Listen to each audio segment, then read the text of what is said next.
जब एक मेल और फीमेल एक दूसरे को प्यार करते हैं ना, तो उनकी अकल पे पर्दा पड़ जाता है। और इसका तोड़ क्या है? और इस अकल पे पर्दा पड़ने के बाद क्या-क्या प्रॉब्लम्स आती हैं, इसको समझना बहुत ज़रूरी है। प्यार करना गलत बात नहीं है, ये मेल और फीमेल है, तुम कब तक अपने आप को रोकोगे भाई? ये ऊपर वाले की बनाई हुई दुनिया है। कब तक अपने आप को फीमेल से दूर रखोगे? कितने साल रखोगे? And what you resist will persist. जितना फीमेल से दूर भागोगे, मानसिक रूप से वो आपके अंदर विचरण कर रही होंगी, या और कुछ ना कुछ आपको मेंटल इश्यूज आने शुरू हो जाएंगे, राइट? क्योंकि जो अट्रैक्शंस हैं इस दुनिया में, फीमेल को लेके अट्रैक्शन होती है, फूड को लेके अट्रैक्शन होती है, फिर पैसों को लेके अट्रैक्शन होती है। और ये पैसे ही मेन कारण होते हैं जिससे फीमेल और फूड और इस टाइप की चीज़ों को आप बहुत अच्छे से जो है एंजॉय कर सकते हो। ट्रैवल को, दुनिया को एक्सप्लोर करने की, या कोई साइंटिस्ट होते हैं वो पागल होते हैं कि किसी तरीके से मेरे को ये ही करना है, ये फाइंड आउट करना है, क्यूरियोसिटी बहुत ज़्यादा होती है। ये जितने भी अट्रैक्शंस होती हैं, इन सब में पावरफुल अट्रैक्शन अपोजिट सेक्स की होती है, फीमेल की होती है। ओके? तो आप चाह करके भी फीमेल से दूर नहीं रह सकते हो। इसलिए कुछ चीज़ों को समझ लो। जब भी आप किसी फीमेल के प्यार में पड़ जाते हो, तो आप ब्लाइंड हो जाते हो। आप इतने ब्लाइंड हो जाते हो कि फीमेल, क्योंकि आप प्यार में हो, और मेल जो होता है जब फीमेल को प्यार करता है, तो वो फीमेल को खुश रखना चाहता है। ये बेसिक नेचर है, इससे आप दूर नहीं जा सकते। तो फीमेल को अगर आपको खुश रखना है, तो आप क्या करोगे? आप पैसे खर्च करके उसको खुश करना चाहोगे, फ्लॉन्ट करके खुश करना चाहोगे, अपनी पावर को एग्ज़िबिट करके खुश करना चाहोगे, सैक्रिफाइस करके उसको खुश करना चाहोगे। तो यहाँ सबसे बड़ी प्रॉब्लम ये आती है, क्योंकि एक मेल जब किसी फीमेल को चाहता है, तो वो सैक्रिफाइस करता है। अब इस सैक्रिफाइस के पीछे की साइकोलॉजी क्या है? अब मान लो आपकी और आपके फ्रेंड की कोई बात हो रही है, और आपके फ्रेंड ने कुछ ऐसे ही कैजुअली रिमार्क पास कर दिया, जिससे आपकी फीमेल जो है ऑफ हो गई। हालाँकि वो रिमार्क नॉर्मल था। आप और आपके फ्रेंड की बहुत गहरी दोस्ती थी, बचपन से दोस्ती थी। लेकिन उस फीमेल ने कुछ ऐसा सुन लिया जो उसको लगा कि यार, ये शायद मेरे बारे में है। क्योंकि अगर फीमेल लो सेल्फ एस्टीम वाली होगी, तो उसको लगेगा कि ये मेरे बारे में है। अगर फ्रेंड आपके साथ हँस रहा है, तो उसको लगेगा ये मेरे को लेकर के हँस रहे हैं, मेरा मज़ाक उड़ाया जा रहा है, एटसेट्रा, एटसेट्रा। तो कभी भी इस टाइप की गलतफ़हमी हो जाती है, तो वो फीमेल जो है आपको जस्टिफ़ाई करना शुरू करती है। तुम्हारा फ्रेंड ठीक नहीं है, देखो तुम्हारे फ्रेंड ने मेरी बेइज़्ज़ती कर दी, तुम्हारा फ्रेंड मुझे अच्छी नज़रों से नहीं देखता है, तुम्हारा फ्रेंड तुम्हारे लिए ठीक नहीं है। तो शुरू-शुरू में तो आप इस बात को सुन लेते हो, आपको लगता है कि नहीं यार ऐसा नहीं है। लेकिन जब रिपीटेडली वो ये चीज़ें आपके कान में डालती है, टक, टक, टक, टक, टक, टक, रोज़ आगे आते पीछे, और आपकी मूवमेंट उसके साथ रिस्ट्रिक्ट कर देती है, आपकी चैटिंग उसके साथ बंद कर देती है। मतलब आप ना उससे बात कर पाते हो, ना मिल पाते हो, मिलना तो ख़ैर बहुत दूर की बात है, अपने घर नहीं बुला पाते हो। तो करते-करते आपका दिमाग भी पॉल्यूट हो जाता है, क्योंकि आपका फ्रेंड इतने टाइम से आपके साथ में था, सडनली आपने उसको काटना शुरू कर दिया, तो हो सकता है उसकी कुछ रिएक्शंस होगी, और आप अपने मन में इस चीज़ को जस्टिफ़ाई कर लेते हो कि हाँ यार, मेरा फ्रेंड वाक़ई ठीक नहीं है, यार ये ठीक बोल रही है। तो धीरे-धीरे जब भी आप प्यार में जाते हो, तो आप ब्लाइंड हो जाते हो, और जिसको प्यार करते हो, उसकी जो वॉइस है, जो भी वो तर्क देती है, चाहे उसमें दम हो, ना हो, उसको ज़रूरत से ज़्यादा इम्पोर्टेंस मिलनी शुरू हो जाती है।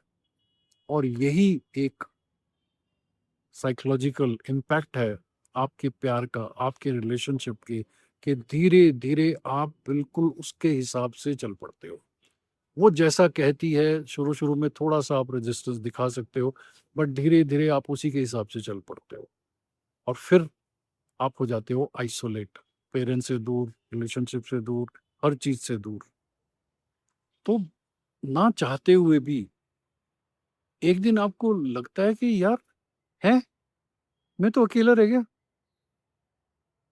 जब मैं इस फीमेल के साथ रिलेशनशिप में आया था, या मैंने शादी की थी, तो मैं बहुत अच्छे से अपने फ्रेंड से इंटरेक्ट करता था, मैं गेम खेलने जाता था, सैटरडे संडे कुछ टेढ़ा-मेढ़ा भी करता था, पेरेंट्स के साथ था, मस्त एक ज़िंदगी मैं जी रहा था। और फिर मैं इसके प्यार में पड़ा और धीरे-धीरे कुछ ऐसा हुआ कि मेरा सब कुछ कट गया। अब मैं अपने माँ-बाप को भी डाउट की नज़रों से देखता हूँ कि वो मेरे सगे भी हैं कि नहीं हैं। शुरू-शुरू में मुझे अजीब-सा लगता था कि ये मेरी मदर को लेके, मेरे फादर को लेके ऐसा क्यों बोलती है? लेकिन क्योंकि आप प्यार में थे, तो आप और वो कॉन्स्टेंटली आपको फीडबैक देती हैं। जिसके अगेंस्ट बात हो रही है, वो तो आपके आस-पास है नहीं। तो इस चीज़ को समझने की कोशिश करो। जब भी आप प्यार में जाते हो, तो आप ब्लाइंड हो जाते हो। और जब आप ब्लाइंड हो जाते हो, तो जिसके प्यार में आप होते हो, उसकी बातें आपके दिमाग में ज़्यादा घर करनी शुरू होती है और एक ये बहुत बड़ा कारण बनता है कि आप बाकी दुनिया से अलग हो जाते हो। और जैसे ही आप अलग हो जाते हो, you are the right target to be attacked by a single female, okay? इसीलिए आजकल इतनी समस्याएँ आ रही हैं। क्या करना है अब इसमें? इसका इलाज कुछ है? हाँ, इसका इलाज है। सुनिए, ध्यान से सुनिए। आप रिलेशनशिप में आए, आपने शादी की, आपने फीमेल को प्यार करना शुरू किया। शुरू के 3 महीने, 4 महीने, 5 महीने बिल्कुल बिंदास होके करो, ठीक है? पर किसी चीज़ को चेंज मत करो, नेचुरल प्यार करो, उसको खुश करने की कोशिश मत करो। अरे यार, शुरू-शुरू में जब प्यार होता है, 2 फिज़िकल एंटिटीज़ आपस में मिलती हैं, तो वैसे ही कोलोसल अमाउंट ऑफ एनर्जी निकलती है, हैप्पीनेस निकलती है, डिफरेंट हार्मोन्स निकलते हैं। ऑन टॉप ऑफ दैट उसको एक्स्ट्रा खुश करने की कोशिश मत करो यार। जितना उसको इम्प्रेस करोगे, जितना उसको फ्लॉन्ट करके अपने बारे में बताओगे, अपनी पावर्स के बारे में बताओगे, बाद में उतनी ही मार खाओगे। तो नेचुरल रहो। Just enjoy being together with her. अच्छा लगेगा बस। एक-दूसरे के मज़े लेते रहो 3 महीने, 4 महीने, 5 महीने के बाद में हल्की-सी फिज़िकल अट्रैक्शन आपकी कम हो जाएगी।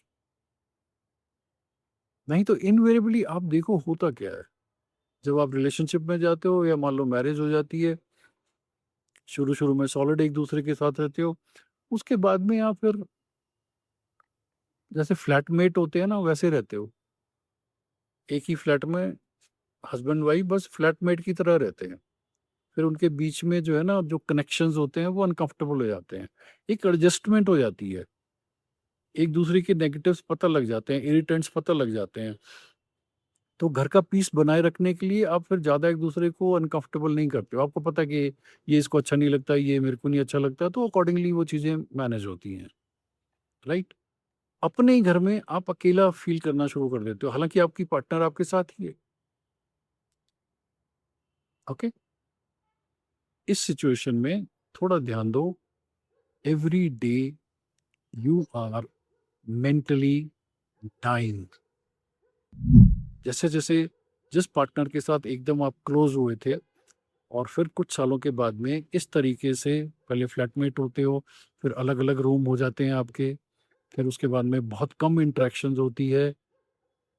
जैसे-जैसे ये टाइम आना शुरू हो जाता है, यू आर मेंटली डाइंग। बहुत डेंजरस सिचुएशन हो गई है आजकल लोगों की। मैं जितने भी ये केस हैंडल करता हूँ, उनके लिए मैं कुछ टिप्स देता हूँ, मैं आपको बता देता हूँ। एक तो मैंने कहा कि जब भी आप किसी के साथ रिलेशनशिप में जाते हो या शादी में जाते हो, तो उसको नेचुरल रहने देना। ज़रूरत से ज़्यादा फ्लॉन्ट मत करना, ज़रूरत से ज़्यादा सैक्रिफाइस मत करना। आपका जो एक्सिस्टिंग सिस्टम है, फ्रेंड्स का, फैमिली का, उसको वैसे ही रहने देना। उसमें ज़्यादा चेंजेस मत करना, ओके? ताकि आप कनेक्टेड रहो। जैसे एक तंबू होता है ना, वो 4 जगह से बंधा होता है। अब आपकी फीमेल पार्टनर ने आकर के आपका तंबू धीरे-धीरे उखाड़ना शुरू कर दिया। हर कॉर्नर से उसने उसको अनप्लग करना शुरू कर दिया। तो एक दिन आपका तंबू हवा में उड़ जाएगा भैया, बिना तंबू के रह जाओगे, लाइफ बहुत मुश्किल हो जाएगी। तो शुरू-शुरू में क्या करो, नेचुरली इसको ग्रो करने दो। वैसे ही एक-दूसरे से मिलते हो, इतना colossal amount of harmonious relationship होता है, एक सेक्सुअल डिज़ायर होती है, जस्ट लेट इट। अपनी फैमिली से, अपने फ्रेंड से अलग नहीं आपको होना है। और जब ऐसी सिचुएशन आ जाती है, बिल्कुल लास्ट स्टेज में आप आ जाते हो, जब आपको लगता है कि हम दोनों काफ़ी साल तक रहे, लेकिन अब थोड़ा-सा अच्छा नहीं लग रहा है और मेंटल डिके शुरू हो गया है। साथ रहते हुए भी एक वो क्लोज़नेस नहीं है। बस एक मैनेजमेंट है, चाहे बच्चों के लिए है, चाहे किसी तरीके से है। तो कुछ चीज़ों पे ध्यान दो। कुछ मोमेंट्स ऐसे बनाओ राइट इन द बिगिनिंग जो एंड तक आप कंटिन्यू रखें।